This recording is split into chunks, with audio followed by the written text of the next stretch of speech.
The streets have turned into a sprawling landscape of desperation. Makeshift tents stretch endlessly, and thousands of people jostle for space on sidewalks, under bridges, and behind grocery stores, simply trying to survive each day. Welcome to the hidden reality of Florida, the Sunshine State. A global paradise of beaches, luxury, and theme parks. It's hard to believe, but the homeless here are no longer just the unemployed or the struggling. They are veterans, tourism workers, former nurses, retired school teachers, even people with advanced degrees and decades of service. What matters is there are people like me who dress normal, but we are homeless. Just because they don't have a home doesn't make them any less different. And I used to have my own house and my own car. And so what has pushed them into this state of homelessness? Is it the skyrocketing rents? Are the starvation wages in a booming service economy simply not keeping up with the cost of living? Or is it the social system itself, designed to attract wealth, that is contributing to the pressure on them, quietly turning away from those who fall behind? And even more alarming, if this trend continues and goes unchecked, what's happening in parts of Miami, Tampa, and Orlando will no longer be isolated exceptions, but the terrifying future of all of Florida. The truth is even worse than you think. Let's explore Florida's raw, complex reality, where prosperity's bright lights can't illuminate every dark corner, and where the American dream is slowly turning into a nightmare. This analysis is compiled from reliable sources and public reports, aimed at providing a reference perspective. It is not intended to incite panic, personal criticism, or provide financial or legal advice. Viewers should consider and verify additional information related to their personal circumstances before making any decisions. Let's begin. Florida, a name that still conjures images of turquoise waters, palm-lined boulevards, and pastel sunrises. To many, it's the poster child for the American dream in retirement, a place where you end your working years with golf, sunshine, and ocean breezes. But beneath that postcard is a different truth. Right. Well, I've been out as cold as 13 degrees here in Gainesville. Oh my God. So Walk just 2 blocks past the luxury resorts in Orlando or Miami, and the palm trees give way to tarp roofs. The 5-star breakfasts are replaced by empty styrofoam containers. And the only view left is a line of makeshift tents stretching beside the highway, housing the very people who built, cleaned, and served this paradise.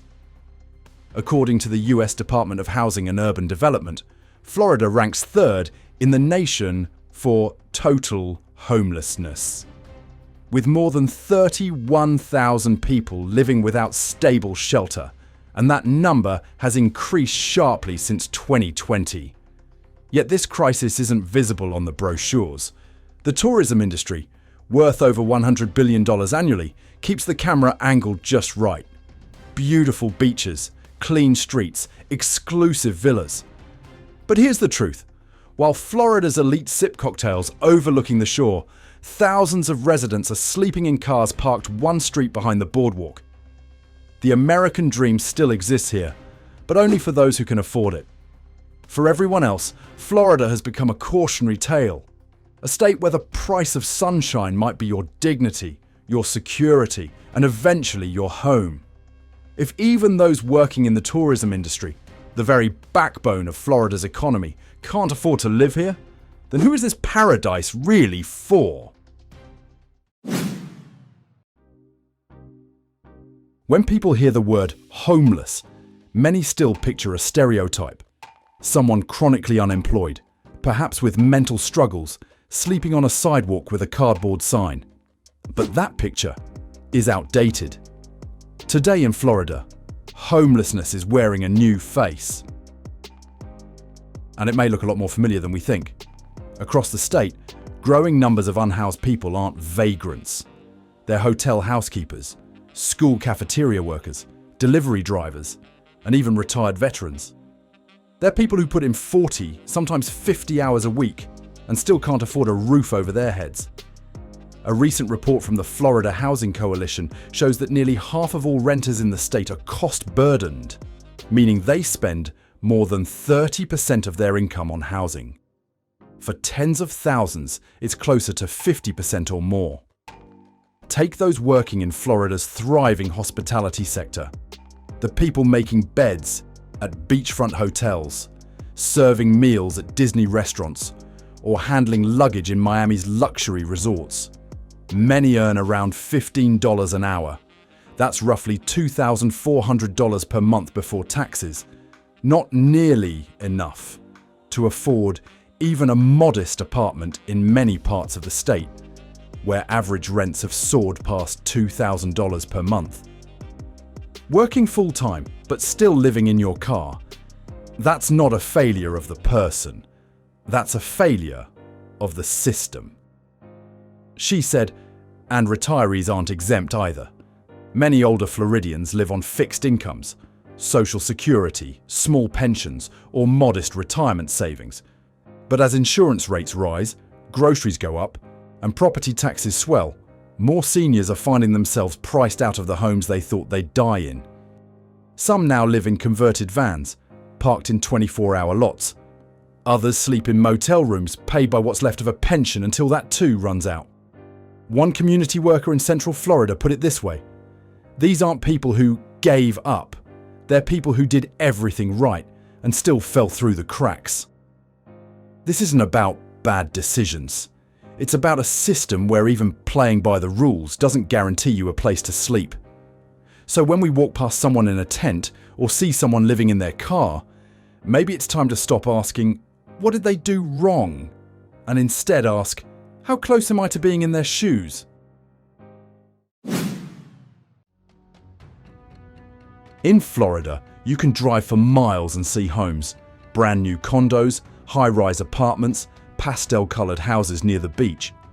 But if you look closer, a question starts to form. Who are these homes actually for? Because while construction cranes fill the skyline, a growing number of Floridians can't find a single place they can afford to live. According to the National Low-Income Housing Coalition, Florida has a shortfall of over 430,000 affordable and available rental homes for extremely low-income renters. That's one of the worst housing gaps in the country. And it's not just a statistic, it's a silent crisis with real-life consequences. Here's what it looks like: a teacher's aide with 2 kids, applying for housing assistance, but being told the wait list is 5 years long. A veteran living on a fixed income, trying to downsize, but finding nothing under $1,800 per month within 30 miles. A young couple working full-time jobs, one in retail, one in food service, sleeping in their car while saving for a deposit they may never reach. Meanwhile, entire blocks of apartments are being converted into short-term vacation rentals. Houses that once served working families are now booked by tourists for 3-day getaways. In Miami-Dade alone, reports show nearly 20,000 housing units have been listed on platforms like Airbnb, while thousands of local residents sit on public housing waitlists or cycle through temporary motels. "We don't have a housing shortage," said one urban planner. "We have a mismatch between what's being built and what people actually need." And perhaps the most painful part, the homes are there, but they're locked behind prices working people can't touch. Florida continues to court real estate investors, out-of-state buyers, and luxury developers, often offering tax breaks and incentives. But the ordinary Floridian, they're left competing for scraps in a game they never agreed to play. So the question becomes, are we building communities? Just to invest? Because when a city has thousands of empty vacation units and thousands of people sleeping in cars just blocks away, it's no longer just a housing issue, it's a moral one.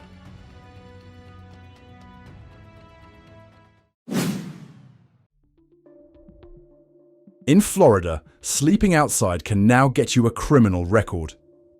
In 2024, House Bill 1365 was passed, allowing the state to ban public camping, including sleeping in parks, under bridges, or in public view, unless local governments provide designated shelters. On paper, it sounds like an attempt to restore public order. But what happens when shelters are full? When cities have long waiting lists, or when the only available option is 40 miles away? For many people, the answer isn't safety, it's citation. Or worse, jail. "We're not solving homelessness," one local advocate said. "We're pushing it out of sight and punishing people for not disappearing." What the law means in practice. If someone lays out a blanket in a park to sleep, they could now face fines or even misdemeanor charges. If a person has no address and can't make their court date, it becomes a warrant. If police sweep an encampment, people often lose everything they own: IDs, medications, phones, family photos. The intent, according to supporters of the law, is to keep public spaces clean and safe. They argue that parks are for children and families, not for sleeping or storing personal belongings. But critics, including several non-partisan housing groups, see it differently. They point out that criminalizing poverty doesn't reduce homelessness. It just makes it harder to escape. Once you have a criminal record, even for something as minor as unauthorized camping, getting a job or release becomes much harder. The spiral continues. And the timing. Many say it's no coincidence. Leading up to major events, from Miami's tech summits to international art fairs, cities have rushed to clean up high visibility areas. Tents disappear. People are relocated, but not into homes, just out of frame. "It's like sweeping dust under the rug," said a former hotel worker now living in his car in Tampa. "Except the dust is us." Meanwhile, police departments are caught in the middle. Many officers privately admit they don't want to arrest someone just for sleeping. But they're told to enforce ordinances, not solve root causes. Now ask yourself, if the only place you can legally sleep is a shelter, but there's no bed available, where do you go? And when someone with no address, no income, and no options is fined for surviving, is that justice? Or is that abandonment? Florida's beaches are cleaned daily. Hotel beds are made crisp before check-in. Restaurant tables are cleared. Bus routes run. Theme parks open like clockwork. But what happens when the people keeping the state running can't afford to live in it?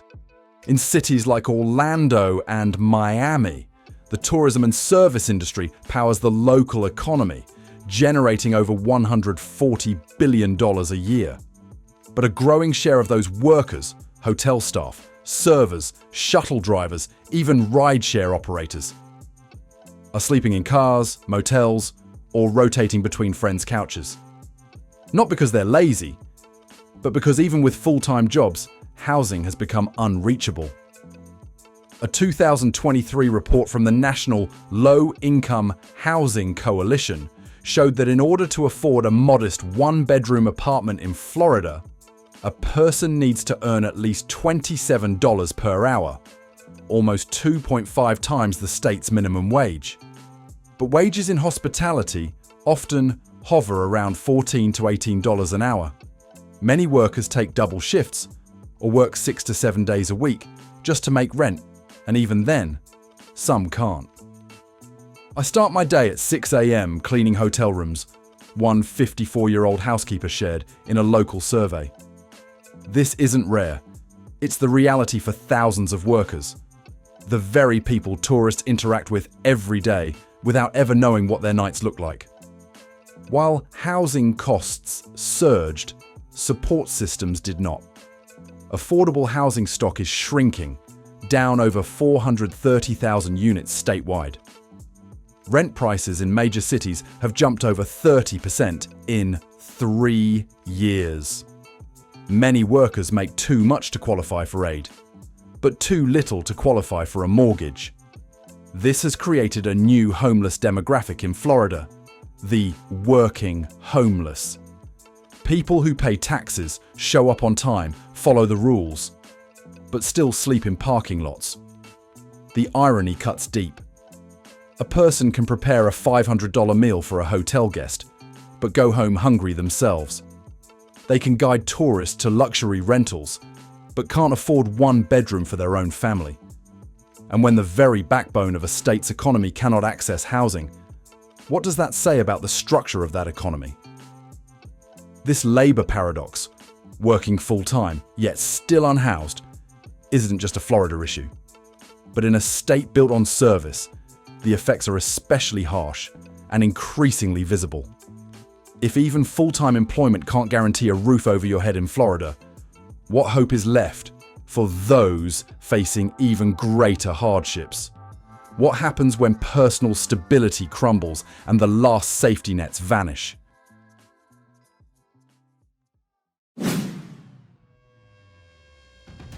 In the past, homelessness was often viewed as something that happened to other people. The chronically unemployed, those with long histories of instability. But that idea no longer fits reality.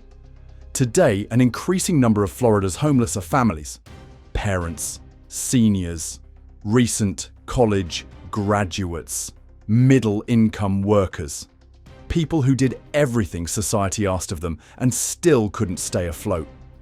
According to data from the Florida Housing Coalition, nearly 40% of people experiencing homelessness in the state now fall into the category of first-time homeless. Many of them have jobs, degrees, or are supporting dependents. Some are retirees whose pensions simply don't keep pace with skyrocketing costs. Others are dual-income families, where even 2 full-time paychecks can't cover a 2-bedroom rental. According to data from the Florida Housing Coalition, nearly 40% of people experiencing homelessness in the state now fall into the category of first-time homeless. Many of them have jobs, degrees, or are supporting dependents. Some are retirees whose pensions simply don't keep pace with skyrocketing costs.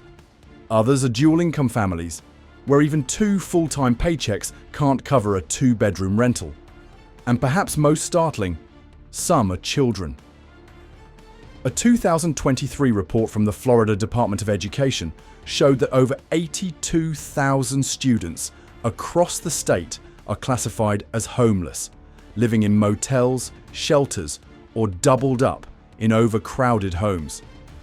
Florida was once a magnet for the middle class. Sunshine, affordability, a place to retire with dignity or raise a family on a moderate income. But for many residents, that promise has eroded. Health emergencies can wipe out savings overnight. Landlords increase rent by $400 to $800 per month, with little warning. Insurance rates, especially homeowners insurance, have skyrocketed, leading many to default or walk away from mortgages they can no longer maintain. Health emergencies can wipe out savings overnight. Landlords increase rent by $400 to $800 per month with little warning. Insurance rates, especially homeowners insurance, have skyrocketed, leading many to default or walk away from mortgages they can no longer maintain. Even those who once considered themselves secure are discovering that stability can be fragile, and in some cases, one missed paycheck away from disappearing. For those seeking help, the system isn't always ready. Emergency shelters are full, some with wait lists of several months. Affordable housing applications can take years to process. Federal assistance like SNAP and Section 8 are oversubscribed, with long backlogs and limited renewal budgets. And crucially, many middle-income families don't qualify for aid, even when they desperately need it. A teacher and a mechanic earning $45,000 each may make just enough to be disqualified, but not enough to survive rising housing, gas, insurance, and childcare costs. It's a brutal squeeze, and one that's growing more common with every passing year. Even those who once considered themselves secure are discovering that stability can be fragile, and in some cases, one missed paycheck away from disappearing. What happens when the American dream, work hard, play by the rules, build a life, starts working in reverse? For many Floridians, it's a question that's no longer hypothetical. And while the headlines often focus on tents in parks or people holding signs, the deeper truth is this. The crisis is expanding behind closed doors, in cars, in motels, in overcrowded apartments.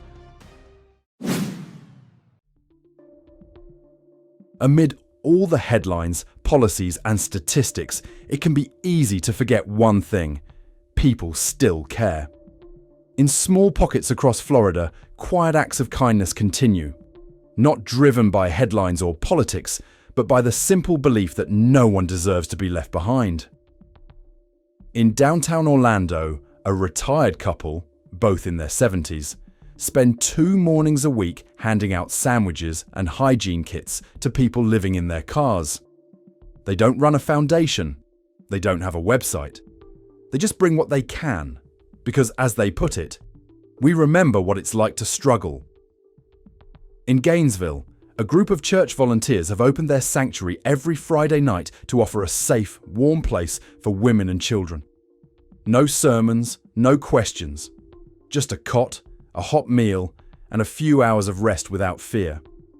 Meanwhile, mobile clinics in places like Broward County are driving into tent communities, offering checkups, wound care, and mental health support, often funded not by government programs, but by local donations and volunteer labor.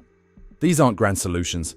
They don't end homelessness, but they matter, because while systems may fail, people don't always. And sometimes, the smallest gestures remind us that dignity isn't something earned by wealth, but something we all deserve by default. Change on a national level is slow, but change in one neighborhood, that starts when someone decides to stop looking away. Florida, long seen as a symbol of new beginnings and the American dream, is now facing deep and complex challenges. While development continues, many residents, especially children and elders, are struggling with instability and rising living costs. Housing insecurity has become a pressing issue, revealing deeper social concerns that cannot be ignored. Without meaningful, systemic change, Florida's struggles could spread and impact the American dream for future generations. What's your take on the situation? Share your thoughts, stories, and concerns in the comments. Don't forget to like, share, and subscribe to support the channel and stay informed. This video is based on public reports and reliable sources, created for informational and analytical purposes only. It is not legal, financial, or personal advice. Please seek appropriate guidance before making decisions. In a country where compassion was once considered a cultural foundation, distributing a meal to the hungry has always been an act worthy of encouragement. But in Oakland, and increasingly in other cities, helping the homeless can now get you fined. The so-called urban order is now prioritized over the most basic human rights, the right to live and exist in the eyes of the community. The Oakland authorities, like many others, justify that spontaneous food distribution activities cause crowd gathering, create unsanitary conditions, and make food quality control difficult. It sounds reasonable. But the paradox that makes one think is, when the city is unable to help the homeless, why prohibit others from doing so? No one says that helping is a long-term solution. But for someone who is hungry, a loaf of bread right now is more important than any housing plan for the next 10 years. And if even spontaneous kindness is prohibited, is there still room for humanity to exist?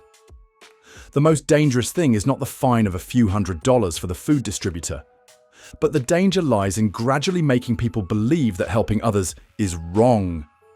It's risky. It's a regulation violation. In some other cities, instead of banning, people choose to cooperate by quickly granting permits to volunteer groups, providing safe distribution locations, and even sponsoring meals for the community. These models show that kindness doesn't have to choose between spontaneity and chaos. It can be supported, coordinated, and promoted. But in Oakland, that remains a luxury. And if even kindness is regulated by bans and citations, what is left in us, and in this city, that can be called humane?